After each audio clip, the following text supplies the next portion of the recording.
Shabbat Shalom Umvorach Be'ezrat Hashem Itbarach en ce vendredi 16 du mois de septembre et déjà le 20 du mois de Elul. Je suis racheté par Laurent Elbaz pour la réussite de Laurent Esther Batiran. Alors Laurence, pardon. Ok. Bracha ba'atzlacha b'chol ma'aseh yadea tatzliach v'tarviach l'chaim tovim u'shalom ba'atzlacha rabba Be'ezrat Hashem Itbarach. Chez moi c'est noté avec sans CE mais je pense que c'est Laurence Elbaz. Esther Bat Irene. Bezrat Hashem, que le mérite de cette étude, Talet Mazala, Kezoar, Haim Tovim, Sham Bakom, Likol Kol, Vechen, Yehiratzon, Venomar, Amen, ainsi que tous les enfants d'Israël. Et on commence tout de suite. Parashat Kitavo, une paracha très craint. Très craint. Parce que c'est vrai que nous sommes dans une paracha où, contre toute attente, on sait très bien qu'on n'a pas le droit de se maudire, surtout un juif avec un juif, sauf si c'est un Gdol Ador. Un Gdol Ador, oui, pourrait maudire un juif, comme c'est déjà arrivé dans le Talmud, et comme le Rav Ovadia il avait fait vis-à-vis d'un juif renégat qui incitait les autres à quitter le monde de la Torah, et ça lui a d'ailleurs coûté très cher, parce qu'après la malédiction du Rav Ovadia Yosef, 2 semaines plus tard, on lui a annoncé qu'il avait le cancer du cerveau, et il est mort dans les mois qui ont suivi. Il a même d'ailleurs, ce monsieur, il est mort clinique, et il avait fait une émission comme ça, où il avait raconté ce qui lui était arrivé, et il avait un ton de teshuva. Donc, est-ce que, oui ou non, il a fait tchouva, ni le yodéa. Mais en tout cas, un tzaddik qui peut maudire. Et d'un coup, dans la paracha de la semaine, contrairement à la paracha de Bechukotai, où là-bas, Dieu nous dit, et si vous me résistez, et si vous ne faites pas ce que je vous demande, alors que on a signé un contrat. D'accord, vous savez tous que quand on signe un contrat, on se doit de le respecter. Il y a des clauses. D'accord, combien même vous achetez un appartement. Si l'appartement n'est pas livré en temps et en heure, eh bien, ce constructeur devra vous verser l'équivalent d'un loyer en guise de rémunération. Ainsi donc, dans le sens contraire, quand vous-même vous devez livrer de la marchandise et que ce n'est pas fait en temps et en heure, vous êtes tout simplement oui, redevable, il y a un mot pour ça. Abraham, comment on dit? Quand tu n'as pas livré en temps et en heure, dans le contrat, tu payes une taxe, enfin tu payes un, je sais pas qu'on a dit, j'ai oublié, ça me dit. Pénalité, ndour aliana, hazzakobaru. Pénalité, qu'est-ce que tu racontes toi? Pénalité. D'accord? Tu es pénalisé par rapport à certaines choses. Donc ça, c'est plutôt la paracha de Bechukotai, qui vient nous dire que, écoutez, si vous ne faites pas Torah Umzot Masim Tovim, bien voilà ce que vous encourez par rapport au contrat qu'on a cité. C'est pour cela que la paracha là-bas, contrairement à ici, nous dit Im Bechukotai telechu vet nuzotav tishmeru. Voici le contrat que je vous propose. Dans la paracha de Kitavo, par contre, c'est beaucoup plus agressif. Pourquoi c'est beaucoup plus agressif ici, alors que là-bas aussi c'est très très agressif. Au niveau des mots employés, ça fait peur. Ici, parce qu'on va voir ensemble qu'il y a la malédiction non pas simplement de Dieu, mais des hommes. Là-bas, c'est Dieu. Dieu dit nous, comme un père qui éduque son fils, qui le met en garde. Une maman qui dira à son fils, mon fils, si tu mets les mains dans la prise, tu vas t'électrocuter. Est-ce que tu lui souhaites de s'électrocuter? Non. Tu le préviens des conséquences de. Pourquoi est-ce qu'ici il y a une différence entre l'un et l'autre? Est-ce que ça suffisait pas pour nous une paracha de mise en garde aussi violente que la paracha de Bechukotai? Pourquoi venir ici? La différence, elle est explosive aux yeux. Là-bas, c'est entre l'homme et Dieu. Ici, qui maudit et qui dit Amen? Amen. Ce sont les enfants d'Israël qui vont dire Amen à la bénédiction, chose qu'on ne voit pas dans Bechukotai. Pourquoi? Parce que tout comme il y a une relation entre l'homme et Dieu au Bechukotai, l'homme et sa terre dans Bechukotai, maintenant quand tu as fait la condition qui est là-bas, alors Vaya Kitavo al Haaretz, soit revenir en Israël, puisque les conditions du judaïsme s'adressent essentiellement pour la terre d'Eretz Israël. Maintenant que nous sommes dans la paracha ici présent, on a un problème. Lequel? C'est que quand tu fautes, en disant je fais ce que je veux de ma vie, t'as pas à me dire ce que j'ai à faire. Je veux sortir dénudé, je veux dire ce que je veux. On fait pas attention. Il y a des gens qui sont carrément aujourd'hui, à cause du modernisme, eh bien, je m'octroie de dire tout ce que je veux. Ouais, moi, je suis un mec franc, moi, je dis en face. Diplomatie, fais attention à ta façon de parler. Ne parle pas des uns et des autres. Moi, mais je dis ce que je veux, moi. Je fais ce que je veux. Vient le peuple d'Israël lui dit, toi, t'es maudit. Et on répond Amen. Waouh! Imaginez Chazvé Shalom pour que vous compreniez un petit peu la dimension, le réel, et non pas l'imaginaire Imaginez que dans une boutique où il y ait plein de monde, un homme maudit une personne et que tous les gens dans la boutique disent Amen. Je peux te dire que la personne, elle attrape une diarrhée sur place. C'est pas ça dont tu maudis. Là-bas, il n'y a pas marqué Amen. C'est Dieu qui te parle des conséquences. Tu rentres dans l'eau, tu ressors mouillé. C'est pas shoot. C'est des conséquences. Ici, par contre, il y a aussi la conséquence, l'effet et la conséquence. La différence qu'il y a, c'est ce qu'on va dire maintenant. Alors, bien entendu, cette paracha n'est pas empreinte que de malédiction. Elle emprunte d'énormes bénédictions, des mots qui valent tout l'or du monde dans cette paracha. Mais ce qui est très curieux, c'est que 3 fois de suite, Dieu nous fait un clin d'œil. Et ce que j'ai le plus aimé, c'est ce clin d'œil qui nous dit parce que tu n'as pas travaillé pour moi dans la joie, tu ne fais pas les fêtes dans la joie, tu as manqué de joie. Donc il faut quand même faire attention à ce clin d'œil qui est très très très psychologue pour nous. C'est que toutes les erreurs que nous faisons dans la vie, très souvent, sont empreintes. Quand je dis erreur, je parle de faute. Que ce soit l'énervement aussi, que ce soit la jalousie, que ce soit d'être envieux, que ce soit tout ce que tu veux au monde. Ok ? Ça vient essentiellement d'une base, le manque de joie de vivre. Comme je vous l'ai souvent dit, aujourd'hui, dans cette génération, ce que moi je constate personnellement, ainsi que d'autres amis qui sont psychologues, c'est qu'il y a vraiment, même eux-mêmes qui sont psychologues me le disent, c'est vrai qu'il y a une perte de joie de vivre. C'est pour ça qu'on est devenu extravagant. On rigole pour rien, on se charrie pour rien, pour montrer qu'il a une facette de tout va bien dans la vie. Mais si ça va pas, sois le problème et sois naturellement heureux. Arrête de jouer au mec heureux. Arrête d'être une facette de la vie. Comme on a pu le constater, combien de gens ont entendu, de gens se sont suicidés et que personne n'a remis. Au contraire, il était là, il a mangé, il était souriant, il était bien. C'était des facettes. Comme je dis souvent, quand on te demande comment ça va et que ça va pas, tu dis Baruch Hashem, j'espère que ça ira mieux. Là, en ce moment, je ne vais pas bien. Pourquoi ? Comme ça, tu vas sonner le problème. Tu vas dire Baruch Hashem, non, Baruch Hashem, pense bien, tout ira bien. Bien sûr, pense bien, tout ira bien. C'est évident. Pense bien, tout ira bien. Mais est-ce que tu vas bien, toi, maintenant ? C'est comme quelqu'un qui veut lancer une flèche, mais il ne tire pas sur l'arc. C'est dans ton imagination que tu tires. Mais la flèche, dès que tu vas la lâcher, c'est la dépression. Tu vas aller directement vers le bas. Quand ça ne va pas, tu dis Baruch Hashem, ça ne va pas. Je peux te parler un instant ?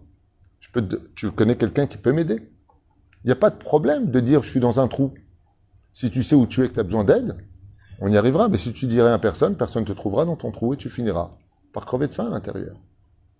La Torah m'adisha que la première bouée de sauvetage dans ce monde, c'est de tout faire et de tout mettre en œuvre dans notre vie pour que nous soyons au summum de notre joie de façon journalière. Journalière. Je vous donne un exemple simple. Tu sais qu'il y a des gens qui t'insupportent. Tu n'es pas obligé de les fréquenter tous les jours. Tu as le droit de trouver des excuses pour ne pas les voir. Pourquoi ? J'ai envie de garder ma joie. Je sais que je vais le voir, il va me piquer. J'ai pas envie. J'ai pas la force aujourd'hui. Fais toujours en sorte que, encore un autre exemple, sache dire non. Au lieu de t'énerver, au lieu de te fâcher. Oh, il me saoule, tout le monde me non. Ben, tu peux pas. Des fois dans la vie, il faut savoir dire non, je peux pas. Veille aussi à ton bonheur, parce que si tu ne le fais pas pour toi, dit Hillel, personne ne le fera.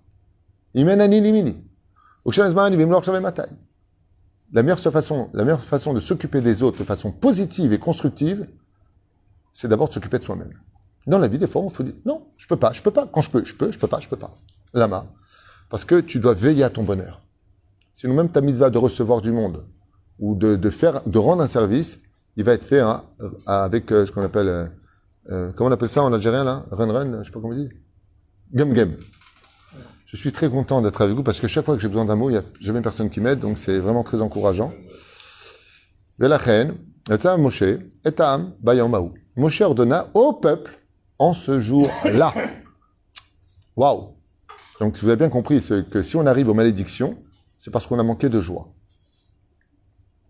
Hein? Comme j'ai expliqué hier soir dans le Shiur, au nom d'Einstein, qui disait que l'obscurité n'existe pas de par lui-même, si ce n'est que l'absence de lumière. Non, ça se discute. Selon la Torah, c'est pas vrai. Un scientifique, oui. Mais il y a des degrés différents. L'obscurité est une création de par elle-même et indépendante de la lumière. Elle n'est pas dépendante du fait que. Avalom Eshane. Et Yamdou levarech et ha'am, al-ar gerizim. Et là, on voit une situation très intéressante. Et un chidouche. que je vous demande d'écouter et de vivre, voilà que Dieu nous dit, eh bien, voici une partie du peuple d'Israël qui va bénir. Mamash Manyan. Elou yamdou levarech et ta'am. Et après, il y a marqué Al-Har Gerizim, Be'ovrechem et Yarden, quand vous allez traverser le Jourdain, Shimon, Lévi, Yehuda, Issachar, Yosef ou Binyamin. Nous allons voir maintenant un jeu de mots très important dans la Torah, un petit clin d'œil de nos Chachamim. Qui se tient dans les bénédictions? Shimon, celui qui comprend l'autre. Shomea. Pourquoi il s'appelle Shimon? Parce que Dieu a écouté ma prière, a dit Léa quand elle a eu son fils. Shimon, lui, il va du côté de celui qui bénit. Si tu veux bénir ton prochain, sache écouter quel est son problème. Ensuite, Lévi. Pourquoi Lévi elle est appelée Apam et la Veishi. Car Lévi vient du mot livouille. Je vais t'accompagner, je vais t'aider à t'en sortir. Yehuda. N'oublie pas la reconnaissance. Savoir dire merci à celui qui t'a aidé. Issachar. Le salaire que tu en ressortiras. Yosef. Rajoute-lui quelque chose à ses manques. Ou Binyamin. Tiens-toi comme un soutien à sa droite. Celui qui remplit ces conditions, alors il est évident que les gens le béniront. Lui m'a aidé, lui m'a soutenu, lui m'a rajouté, lui m'a donné un travail, un salaire. Yehuda, Baruch Hashem m'a appris à dire merci, à reconnaître les choses, ou alors me rendre le service que je lui avais rendu. Il m'a accompagné partout où j'ai été. Shimon, il a su m'écouter. Ce sont les bases du chesed dans la relation d'un homme et de son prochain.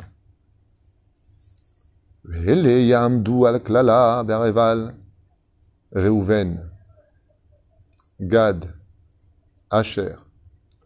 Reuven, il voit, mais il n'intervient pas. Gad, c'est le mazal, chez Shomer Latzmo. Asher, qui vient du mot Osher, qui veut dire bonheur. Ou Zvouloun. Zvouloun, c'est celui qui va loin. Dan, qui juge les kafsrout. Naphtali, qui sait se barrer en urgence. Celui qui court vite. Et Rosh Hadavar, il y a celui qui prend toutes ses distances, qui garde son mazal pour lui, qui garde son bonheur pour lui et qui ne fait pas partager. Makorepo, ceux-là, ils vont répondre à la malédiction. Tu vis de façon égocentrique ou shalom alay nafshi, c'est-à-dire ce qui m'intéresse, c'est que ma propre personne, tu te tiens dans le domaine de la klala. En d'autres termes, si tu veux, la bracha d'Hachem, comme dit Rabbi Nachman, sois me'urav la briotte, sois avec tes frères. Occupe-toi de tes frères. Sens-toi concerné par le problème de tes frères. Là, tu auras la bracha. Mais le contraire. Alors, on va voir ensemble quelques petits exemples, si ça vous intéresse, sur les bénédictions citées par notre Sainte Torah. Arour. Pourquoi la Torah ne commence pas par la lettre Aleph, pose le Zohar Kadosh dans le Tikkun HaKoah. Aleph, c'est la première du mot Arour, qui veut dire malédiction. Arour. Aïch Asher Yasef Esel. Cet homme qui se fera une statue, ou masecha, ou une face, un visage, ou un écran, si vous préférez aujourd'hui de nos jours, Toravat Hashem, que Dieu t'a dit qu'il déteste. Donc bien entendu, ici, on peut partir sur toutes les imaginations que nous avons de nos jours, qui vont de la débauche la plus totale à travers nos écrans, masecha. Masé et Decharash, non seulement il les a, mais en secret. Comme celui qui montre une patte blanche, alors qu'en réalité, il a une patte noire. Hein? Si tu veux. Il y a beaucoup de choses à dire ici qui sont compliquées. C'est celui qui cache la télévision derrière ses livres de Torah, en 2 mots. Bon, vous avez compris. La reine Adavarazé, le peuple va dire Arour. Et pourquoi le peuple il doit répondre Amen? Pour te dire que quand quelqu'un fait quelque chose de mal, pourquoi tout le monde le maudit? Eh bien, c'est comme quelqu'un qui a décidé de se jeter de la boue sur lui en éclaboussant tout le monde. Et les gens disent fais attention, toi, mais t'es un débile. La Torah vient nous dire dans la paracha de Beria, Kitavo la Haaretz, que les conséquences de nos fautes éclaboussent chaque juif. Et la reine, ils sont en droit de dire Amen. C'est-à-dire que le peuple va être d'accord avec l'idée préconçue que on est tous dans le même bateau et que de faire un trou sous ton siège où tu as payé ta place, avec ton numéro, va avoir pour conséquence de couler tout celui qui était avec toi dans ce bateau. Donc un peuple entier. Voilà. Arur makle avi veimo, v'amar kol ha'am amen. Donc celui qui makle avi veimo, celui qui frappe, si c'est un bâton, en l'occurrence, Rashi Akadosh nous dit, mezalzel lashon venikla achicha. Donc mezalzel lashon, celui qui ne parle pas simplement frapper physiquement. Quoi qu'il y ait des lois ici qui sont sorties, est-ce qu'on peut être coiffeur, est-ce qu'on peut faire une piqûre à son père? Fait que sortir du sang, coiffeur, on peut blesser. Il est préférable, selon la halakha, que ce soit quelqu'un d'autre qui le fasse. De peur que le fils le blesse, il fasse sortir du sang. Makle, ça veut dire, il le frappe. Aval même les alzel, beau. Moi, j'ai beaucoup de peine, des fois, quand je vois le père qui rentre. T'as le fils qui est assis sur son fauteuil. Salut, ça va pas? C'est quoi, via lève. Moi, la première chose que j'ai fait quand j'ai fait tchouva vers 17 ans, 18 ans, j'ai agacé même ma mère avec ça, que Dieu la bénisse. Je me levais constamment. Zé papa avec maman, zé michoustam. Combien vous devez faire attention au respect des parents? Mamash. Je ne parle pas de parents toxiques, une fois de plus, je parle de parents normaux. Arour mesig vul re'eu ve'amar kol ha'am amen. Malheur à celui qui entrave la limite de l'autre, c'est-à-dire qui rentre dans le territoire de l'autre. Omer Rashi, mahaziro le'ahorav. En réalité, mesig vul, il le emmène en arrière, et non pas vers l'évolution positive. Le gonev est à karka, la shon. Alors ça veut dire quoi? Je vous donne un exemple concret pour comprendre. Je suis multimilliardaire, et il y a une maison qui me plaît. Je rentre chez lui. Bonjour. Combien va votre maison, s'il vous plaît, d'après vous, si vous voulez la vendre? Mais je ne veux pas la vendre. Combien elle vaudrait dans le chouk? 4 millions. Je vous en donne 10. Est-ce que j'ai le droit de faire ça? La personne est gagnante. Elle est heureuse. 10 millions, j'ai payé 800 000. Assour. Chez Nehemar, Arour Masigevul Reu. Pourquoi tu rentres chez lui? Pourquoi tu l'achètes? Pourquoi tu lui prends? Gonevlo. Il était bien, lui, chez lui. Assour. C'est-à-dire que tu achètes le bonheur de l'autre. C'est juste un exemple. Arour Mashge Iver Badarer. Malheur à celui qui trompe l'aveugle sur son chemin. L'aveugle ne veut pas simplement dire celui qui ne voit pas. On peut parler de celui qui ne savait pas. Et qu'est-ce que tu fais? Ce qu'on appelle induire en erreur son prochain. Avec intention, monsieur. Badarer. Mashge Iver, Asuma Badavar, Omasio Etzara. Rashi dit qui donne un mauvais conseil à celui qui était venu te voir pour te dire, d'après toi, qu'est-ce que je dois faire? Il ne faut pas savoir combien les bons conseils peuvent sauver des personnes. Alors les mauvais conseils peuvent avoir des conséquences terribles. Lui aussi sera maudit. C'est pour ça que l'âge de 50 ans, Emet, est un âge qu'il faut vraiment fêter. Pas parce qu'on est au sentier de sa vie, au centre de sa vie. Parce qu'il y a marqué dans ma Maseret Avot, Ben Chamishim Laetza. Ne te précipite jamais trop vite quand tu es jeune de donner des conseils, parce qu'il faut beaucoup d'expérience et de sagesse avant de donner un conseil. Bon, tu vois, ces personnes, Shem Ishmor Verachem, rends ton mari jaloux. Donc aujourd'hui, ça veut rien dire, mais bon. Jalouse, on ne sait plus qui est quoi. Rends ton mari jaloux. Et qu'est-ce qu'il fait? Sors avec un mec devant lui et puis va le tromper.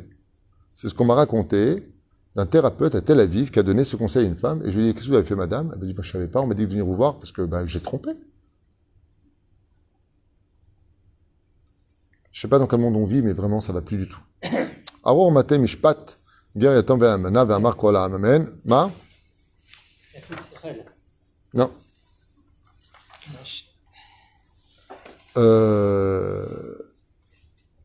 Donc celui qui, chazé shalom, va faire du mal, tromper la justice entre le veuve, l'orphelin et d'abord le guerre, c'est-à-dire le converti. Et là aussi, il y a marqué maudit. Aour shochev imeshet aviv. Maudit est celui qui couchera avec la femme de son père, donc c'est pas qui gila kanaf aviv, car il a dévoilé en même temps.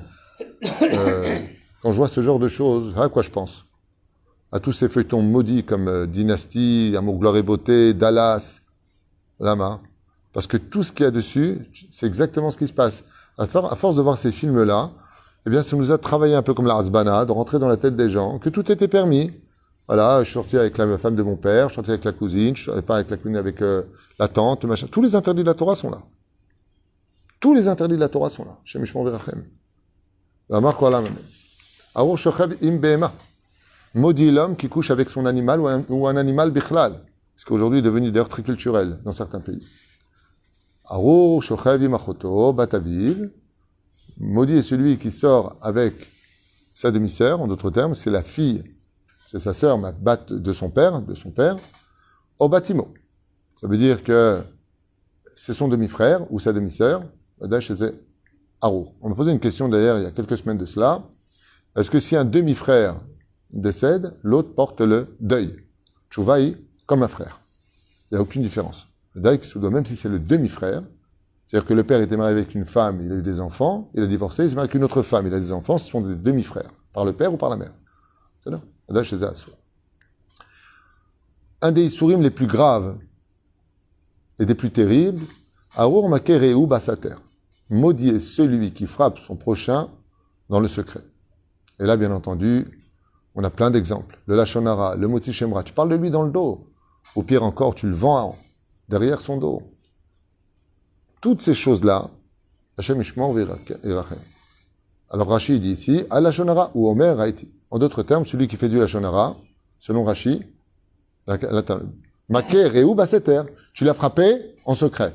Tu as donc péjorativement parlé de lui. Sache que tu es maudit dans le ciel. Et que le peuple répond Amen. Lo alin velo alechem. Donc, Shalom Achotia Ikara. Et la reine Bisiata d'Ishmaïa, s'il y a vraiment une des choses les plus graves au monde, c'est de dire des choses sur les uns les autres, de qui plus est, et surtout quand on est le sang chaud, eh bien, ça peut être dramatique. Ça peut être dramatique parce qu'on ne se rend même pas compte. Et pour nous, comme on dit des vérités, on ne dit rien de mal. Et puis on l'aime. Vous savez comment ça se passe? Les gens tunisiens, hein, je parle pas des autres parce que je parle de ce que moi je connais de très près. Ce sont des gens, quand par exemple, ils vont te dire, bon, celui-là, de toute façon, il se plaint toujours tout le temps. C'est du pur Lachon Hara de dire ça, et tu apportes sur toi une grave malédiction, selon la Torah, ce qu'on vient de dire de Rashi Akadosh. Ok? Mais quand tu dis, hey, c'est absurde de dire ce que tu viens de dire. Tu viens de faire du Lachon Hara. Non, d'abord, j'ai dit une vérité, c'est du Lachon Hara. Et ensuite, bon, ça va, mais c'est très bien que je l'aime. Pourquoi? Quand il était dans le pétrin, je ne l'ai pas aidé. Ça veut dire, on fait beaucoup d'amalgames. Il faut faire très attention. On n'a pas le droit de parler des uns des autres. De toute façon, je vous le dis dès maintenant à voix haute. Dès que tu parles de l'un ou de l'autre, tu as 90% dans du Lachon Hara. Parle pas. Parle pas de l'un et de l'autre. Par contre, ce que tu peux faire, c'est, tu sais, ton frère, ça va pas en ce moment, je crois qu'il fait n'importe quoi. Bah, c'est très péjoratif de dire ça. Non. Je te parle parce qu'il faut l'aider. Je te dis pas ça parce que je veux le détruire. L'intention est bonne, et plus que cela encore, je te parle à toi parce que tu as la solution. C'est ça? Moi, quand les gens viennent me raconter des choses, je lui dis, pourquoi tu veux me raconter à moi? Il me dit, parce que je peut-être pourrais aider. Alors dis-le. Mais si je ne peux pas aider, on n'est pas des concierges. Et je voudrais vous dire quelque chose qui clôturera cette parenthèse qui, pour moi, est très importante de nos jours. Mais qu'est-ce qu'on y gagne? À quoi ça sert? À quoi ça sert? Une blague d'un mec qui dit à l'autre, à partir d'aujourd'hui, tu ne parles plus de personne. Il n'a plus rien à dire. C'est horrible. Top. Alken et Mar Arur Maker ou Basater, ou est-ce que c'est marqué qu'on n'a pas le droit de faire du Lachon Hara? C'est marqué ici. Va Kolam Amen. Et maudit est cet homme-là. Tu apportes sur la personne une malédiction, et tout le peuple répond Amen. Arur Asher le Yakim et d'Ivra Torah Azot la Sototam va Kolam Amen. Maudit est celui qui ne lèvera pas les enseignements donc de cette Torah, en d'autres termes, qui prend le Sefer Torah et qui le jette par terre. Asher le Yakim kan klal et kol Torah kula et kiblo alehem be'ala ou bishvoa. De là, on a appris que les enfants d'Israël ont été choqués quand ils ont compris que la Torah était quelque chose à prendre extrêmement au sérieux, qu'elle ne plaisantait pas, et que de l'autre côté, regardez la suite. Vayim shamoa tishma bekol Adonai Elohecha lishmor la'asot et kol mitzvotav asher anochi metzavecha hayom tanecha Adonai Elohecha elyon al kol goyei haaretz. Mais par contre, si bien que tu écoutes et mets en pratique les ordonnances de l'Éternel, ton Dieu, telles que Dieu te le demande, alors sache que je te mettrai, écoutez bien, Elyon al kol goyei haaretz. Dieu te dit non seulement tu es béni, mais je te mettrai au-dessus de toutes les nations. Toutes les nations, ça veut dire que Israël deviendra non pas les pieds des nations, mais la tête des nations.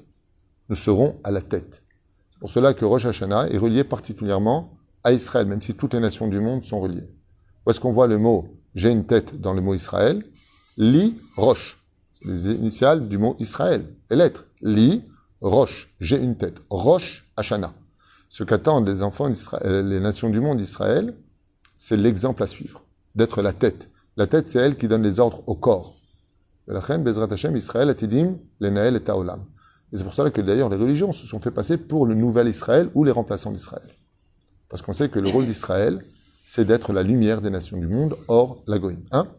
Si la tête va mal, le corps va mal. Mais absolument. Quelqu'un qui en dit Kaon, il a un problème à la tête, il n'y a pas un problème. Quand ta tête ne va pas bien, tout le reste ne va pas bien.